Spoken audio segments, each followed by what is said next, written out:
Red Polly, Red Polly. Dusty. Blue Poncho, Blue Poncho. Tupac. Street. Hey, Wilson Hoosier. Hey, Elvis. Drake. Blue 58. Go. All right, welcome everyone. Health Matters. This is episode 13, week 9 recap. We got some stuff going on here, ladies and gentlemen. Brandon, take it away. Yeah, so with his injury roundup this week, the biggest news was Giants quarterback Daniel Jones, who just got back from a neck injury, had that non-contact right knee ACL, we're thinking. Tell us about that, Doc. Yeah, you could see that. He had something going on in the second quarter. There's a non-contact. And then when he had that second injury, you could actually see a little bit of the tibia shift. And so we called this right away as a suspicious injury for internal ligament or ACL. Keep in mind the ACL is the ligament that's right here. It connects the tibia to the femur, and it's really important for stability of the knee, for pivoting and rotation. Now, unfortunately, it's a non-contact injury. I would suspect it's a near complete ACL tear and will likely need reconstruction. This will, I guess, silver lining, give Daniel some time to rehabilitate his neck and let those ligaments tighten up like we talked about in the past. Please check all this out at thepredictors.com. We're going to keep you updated there.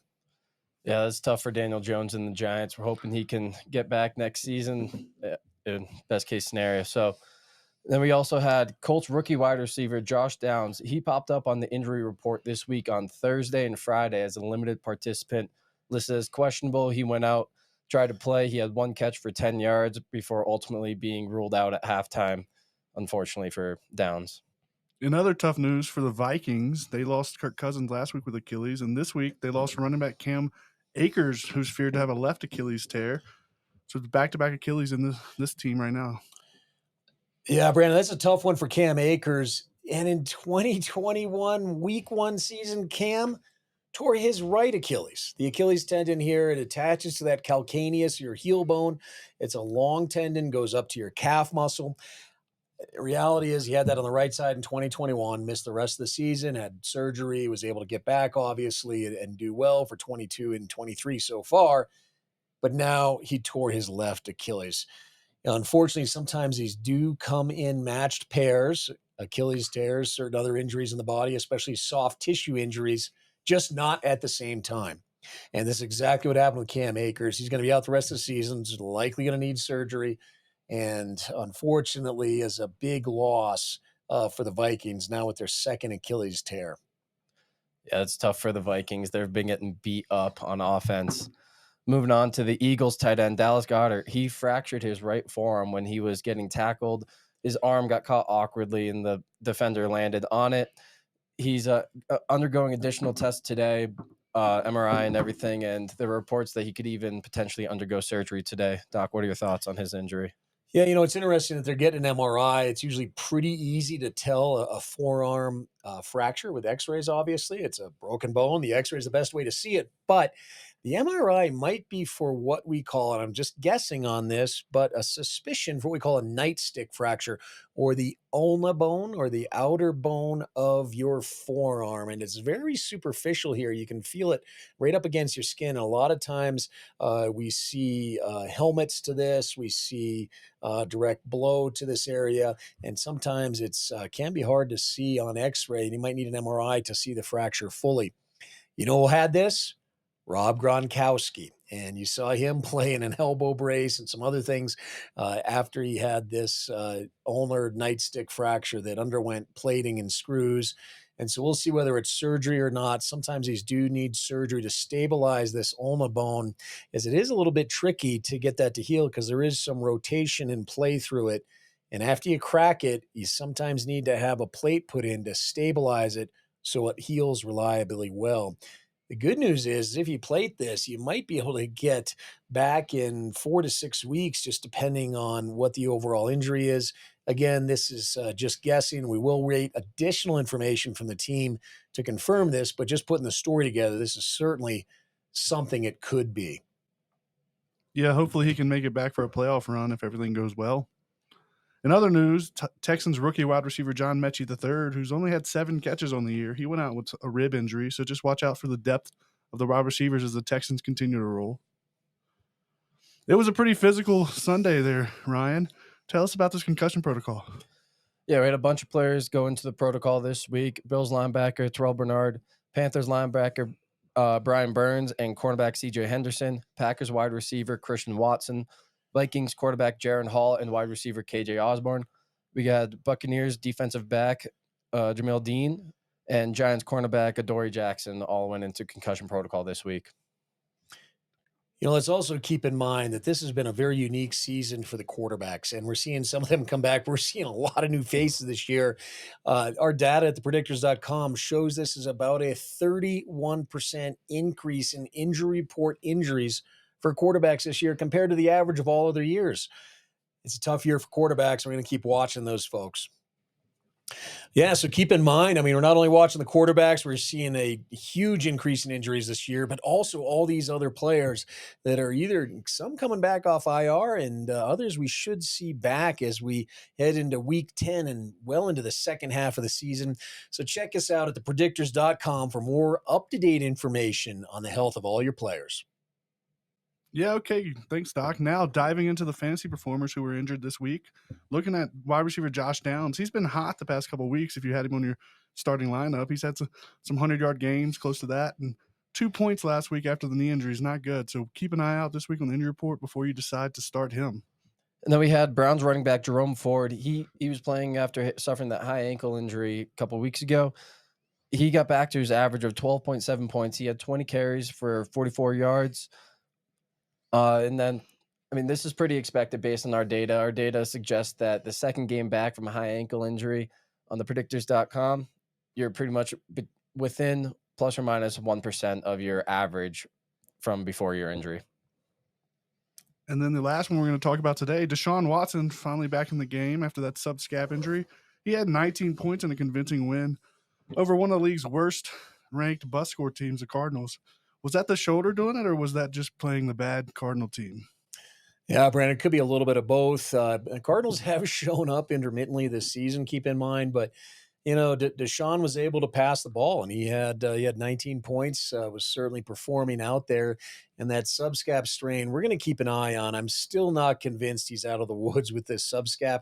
That's the front muscle of this shoulder here, and you can see it right here as a really prime internal rotator of the shoulder joint. Super important for a throwing quarterback to be able to whip that ball and come across your body. We certainly saw some good Deshaun form, but we'll keep an eye on this. And I'm not convinced he's out of the woods given his prior strain pattern.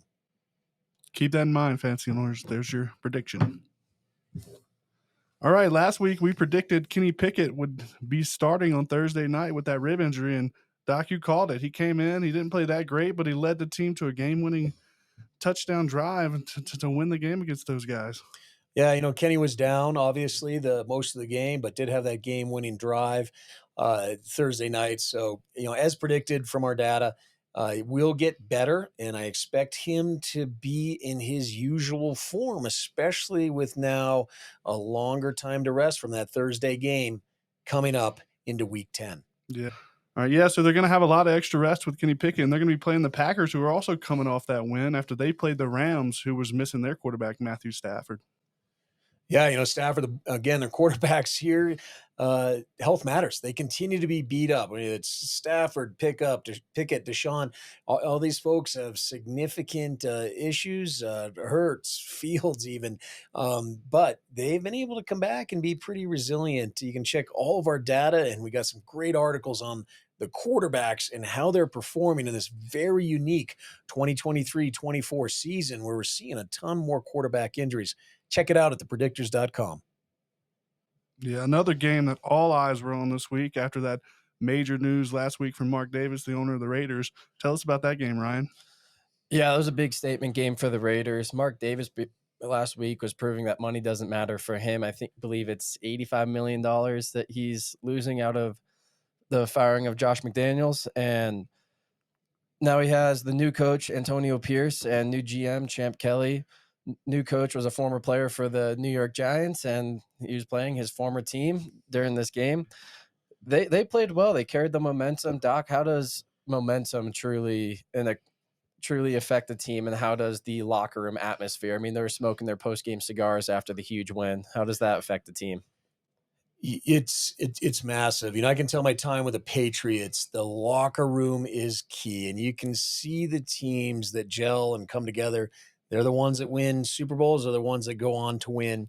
And for whatever reason, the Raiders didn't exhibit all those qualities before. I think they're coming into it.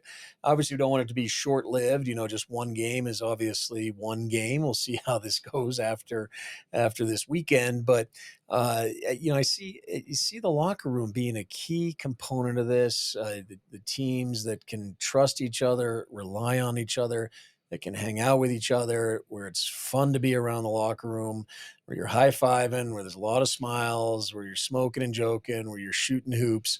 All of that matters immensely with the mental health of the team. And why is that important? Because not only does health matter, but mental health matters. And I think you saw that with the Raiders. They played some inspired ball. Yeah, and let's not forget though, they were playing the Giants, who are already in the bottom 10 of the bus score, and losing Daniel Jones and their backup Tyrod Taylor already banged up from last week. So, they ran into the right team for that situation for sure. Yeah, that's why I say, this could be short lived, but having a locker room that's together is super important, Brandon. And, I liked this. I liked seeing that quite a bit. Yeah, hopefully that momentum carries. Yeah, I mean, the Raiders were absolutely killing the Giants on the banged up score heading into the game. And overall, for week 9, the bus score successfully predicted 9 out of the 13 games this week, which is pretty impressive for the banged up score. Love to see that from the bus score. Yes, what's interesting, guys, is now banged up score is really starting to matter. Why? Teams are settling out, people are coming off IR, short-term IR, etc. Even long injuries from last season, ACLs, otherwise, that are now just starting to play. All this stuff matters, and it's reflected in our algorithms with the banged up score. And from week 10 onward, it is super important in terms of how a team performs. Yeah, and the Giants, their bus score is likely to go down with Daniel Jones, his knee injury.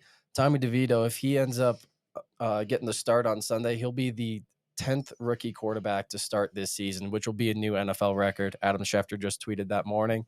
And great for Tommy DeVito. He's playing down the road from where I grew up in North Jersey. Pretty cool experience for him.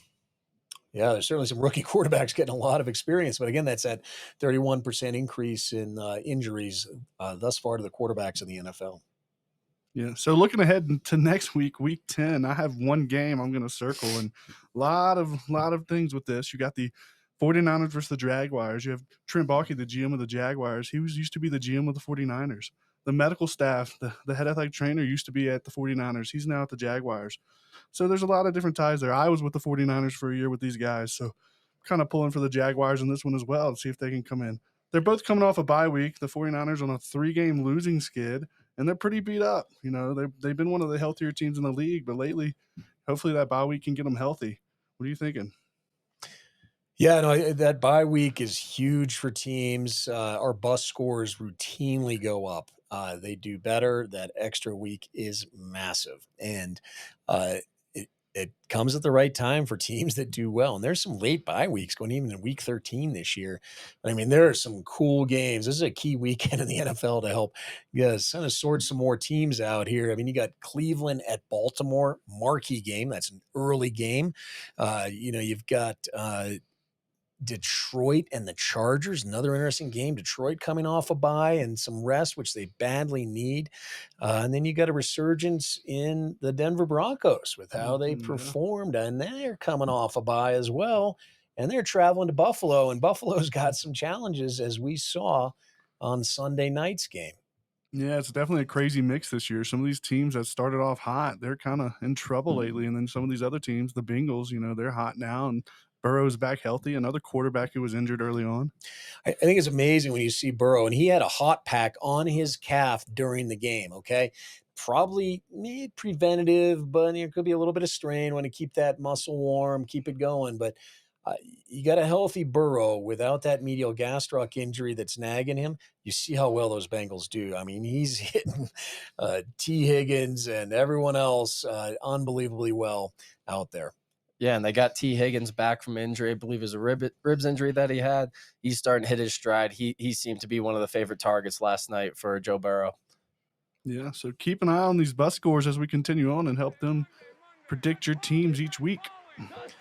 Well, everyone, thanks for listening. We got an exciting Week 10 coming up. We're going to keep you all up to date on the health, because why? Health matters. Check us out at thepredictors.com.